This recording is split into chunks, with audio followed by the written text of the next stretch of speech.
Pour cette seconde édition des images transversales, l'ambiance se veut western. Le Centre d'art contemporain accueille les œuvres de 6 artistes. Pour chacun d'eux, les salles sont aménagées avec soin. Le montage de l'exposition dure au minimum 3 jours, mais les préparatifs commencent plusieurs mois en amont.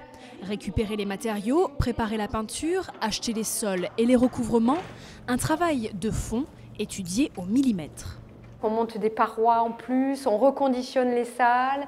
On recouvre les sols, on les habille autrement. On va installer du sable quand il faut dans une salle pour renvoyer à l'idée de désert avec la photographie. On va vraiment sortir l'œuvre d'une simple idée de fenêtre, mais on va rentrer dans un espace total, exactement comme le ferait un metteur en scène.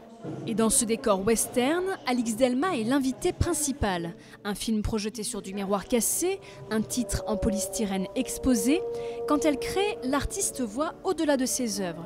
Installation de volume, projection vidéo, dessins, photos, des supports jusqu'à la salle d'exposition, tout devient outil pour inciter le spectateur à regarder plus loin.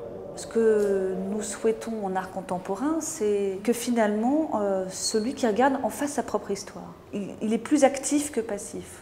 Alors qu'il ne comprenne pas, c'est pas très grave. Ça va résonner plus tard, ou en tout cas, ça va provoquer chez lui une réaction, un désintérêt, ou en tout cas une réflexion.